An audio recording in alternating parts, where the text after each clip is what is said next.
Sungai merupakan potensi yang sangat besar di Kalimantan. Setiap provinsi di sana memiliki sungai yang dapat dilalui kapal mesin yang cukup besar.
Sampai saat ini, sungai sangat diandalkan sebagai sarana transportasi yang paling ekonomis.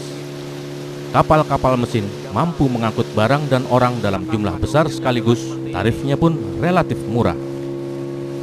Sungai Mahakam di Kalimantan Timur yang bermuara di ibu kota Provinsi Samarinda merupakan salah sebuah sungai yang terpanjang setelah Kapuas. Sungai Mahakam bahkan dapat dikatakan sebagai urat nadi kehidupan bagi penduduk Kabupaten Kutai Barat yang berdiam di pedalaman.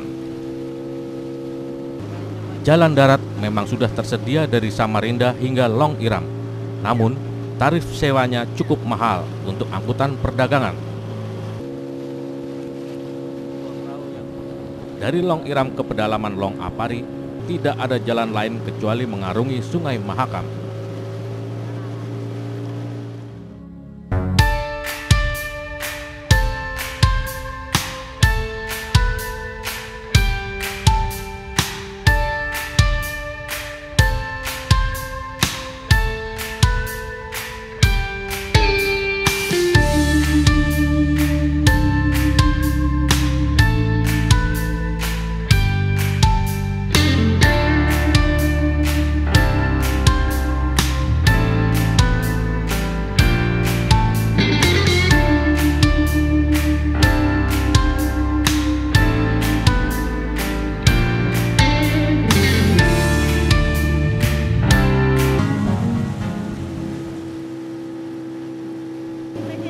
Kapal mesin besar hanya dapat berlayar mudik sampai di Long Bagun saja.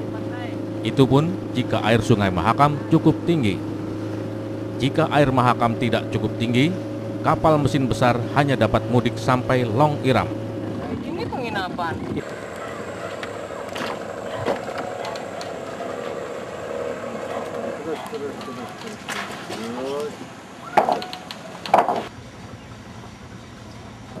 Tante Flora.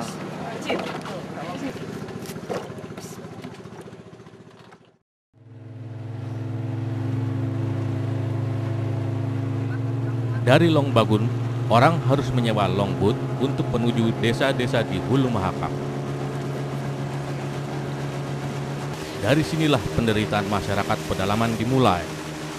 Sungai Mahakam tidak lagi ramah mulai dari Long Bagun Hulu. Riam-riam buas sepanjang 50 km menghadang perjalanan mulai dari Halok hingga Long Tuyuk. Tak kurang dari 23 riam ganas berderet tak habis-habisnya menghadang setiap perahu yang melintas di atas. Transportasi menjadi sangat mahal. Untuk menempuh jarak sekitar 60 km ke Long Pahangai, orang harus menyewa longboat seharga 5 juta rupiah paling murah. Hal ini menyebabkan tingginya harga bahan-bahan pokok kebutuhan sehari-hari. Terkadang, masyarakat di Long Pahangai atau Long Apari tidak bisa memperoleh apa yang menjadi keperluan mereka karena persediaan kosong. Cuaca begitu sangat menentukan harga, karena cuaca menentukan apakah riam-riam Mahakam dapat ditempuh atau tidak.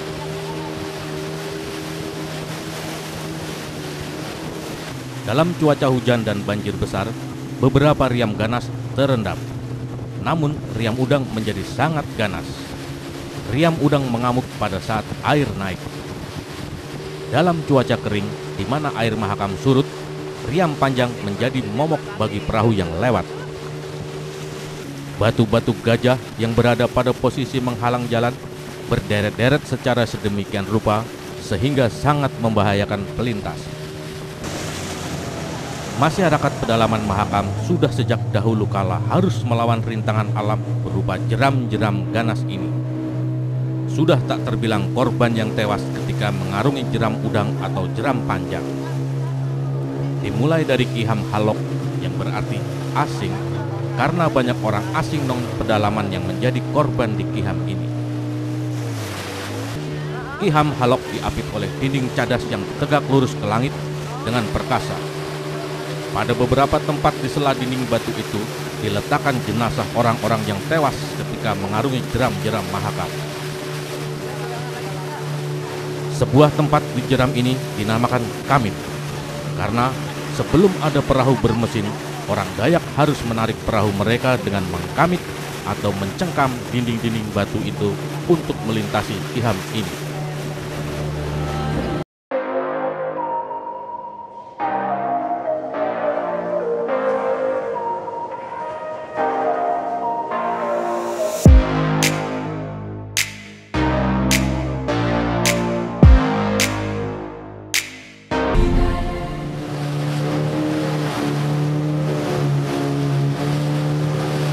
Kiham berikutnya yang sangat ganas di waktu air besar adalah Kiham Udang.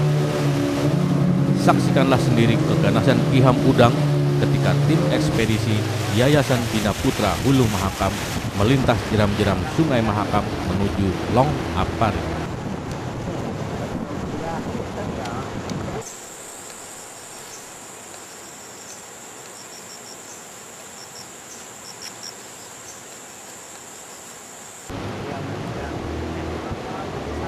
Mau naik? Naik. Kalau naik ini di sini aja ya? Iya.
lihat inilah arus cepat mereka, ternyata mundur lagi. Ya, seperti ini. Dibutuhkan nyali yang besar untuk dapat menempuh seperti ini. Ya, rasanya mereka akan mengatur strategi berikutnya. Laju, kelihatannya mereka mempunyai kekuatan mesin yang lebih besar. Ya, mereka mampu menembus.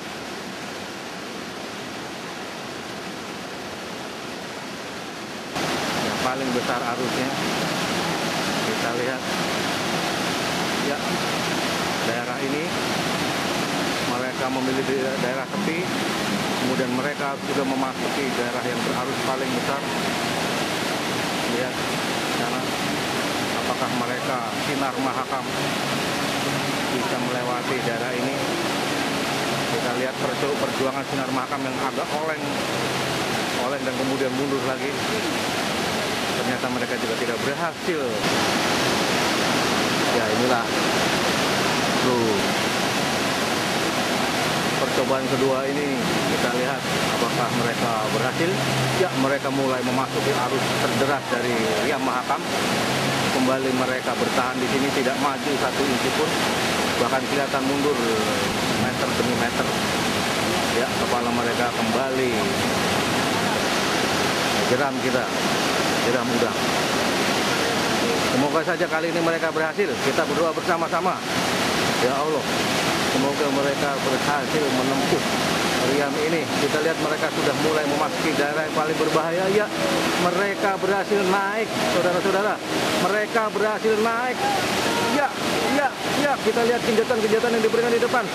Mereka berhasil inci demi inci menanjak.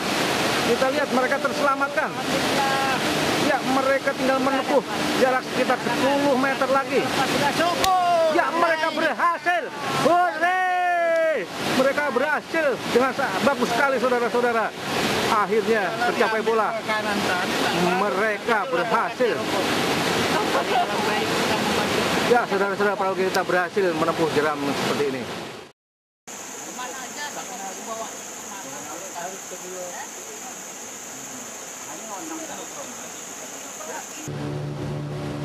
Karakter yang saling berlawanan dari Kiham-Kiham Mahakam membuat tidak ada satupun kondisi yang menyenangkan. Pada saat air Mahakam tinggi, Kiham Udang akan mengamuk dengan sangat berbahaya. Sedangkan pada saat air Mahakam surut, Kiham Panjang akan sangat berbahaya oleh karena seluruh batu-batu penghalang muncul semua ke permukaan. Dengan tiadanya pilihan yang menguntungkan kapan saat yang baik untuk menempuh jeram, maka masyarakat pedalaman benar-benar telah disengsarakan setiap saat tanpa batas waktu. Pengungsian mereka ke hilir jelas-jelas bukan merupakan solusi.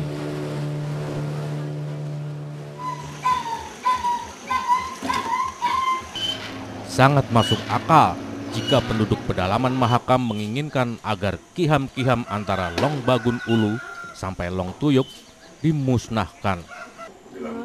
Bagi penduduk pedalaman, Kiham bukanlah sesuatu tempat yang perlu dilestarikan atau dipelihara keberadaannya demi aspek wisata.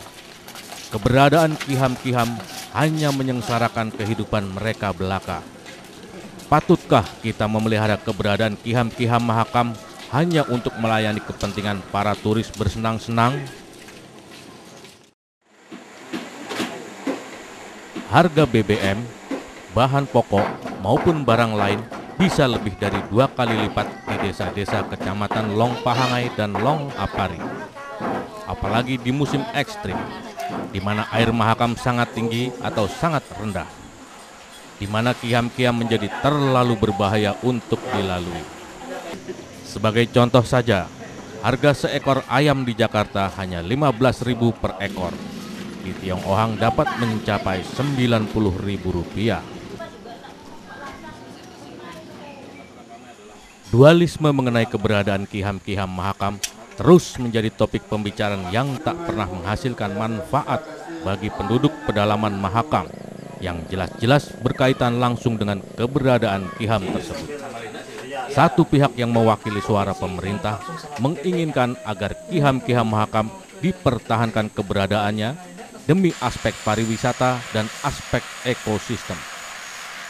Menurut mereka, jika Ki Ham Mahakam dihancurkan, maka kota Samarinda akan sering kebanjiran karena batu-batu Ki Ham selama ini dianggap dapat menahan air Mahakam, atau air Mahakam akan terlalu cepat kering surut jika batu Ki Ham dihancurkan. Pihak ini juga menghendaki pelestarian Ki Ham demi memanjakan turis dari negeri jiran untuk berarung jeram ria di Hulu Mahakam. Sungguh ironis, mementingkan kesenangan orang asing dengan berdiri di atas penderitaan suku bangsa sendiri. Pihak penduduk pedalaman Hulu Mahakam ternyata menghendaki agar Ki Ham dilenyapkan, agar mereka mudah mencapai kota dan kembali ke hulu tempat mereka bermukim.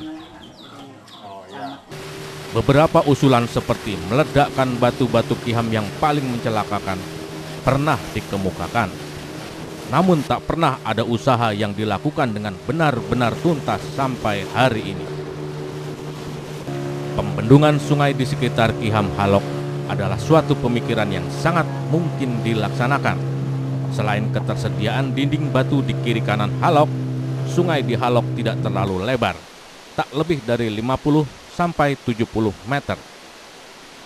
Pembendungan sungai di Halok di daerah Kamit setinggi tebing di sana akan mampu meredam Ki Ham di atasnya secara permanen.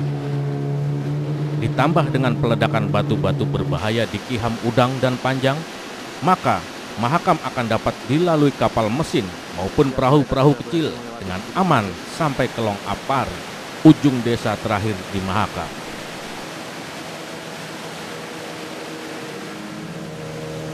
Perjalanan tim ekspedisi kecil YBPHM mengalami kondisi ekstrim ketika menempuh Ki Ham Mahakam, yaitu ketika mudik ke Hulu Mahakam dalam keadaan sungai Mahakam tinggi disebabkan banjir terjadi di Sungai Boh yang bermuara ke Mahakam.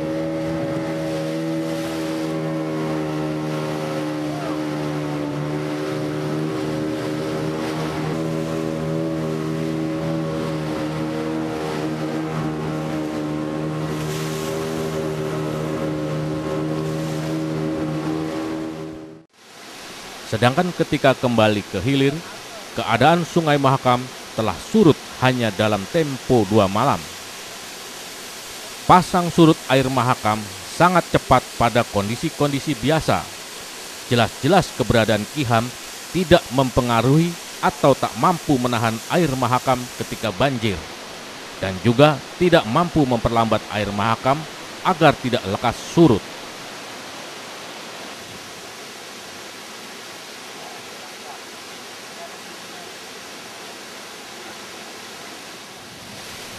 Hanya sebuah bendungan yang berketinggian tak kurang dari 30 meter yang mampu mengatur tinggi rendah dan debit air Mahakam seperti itu.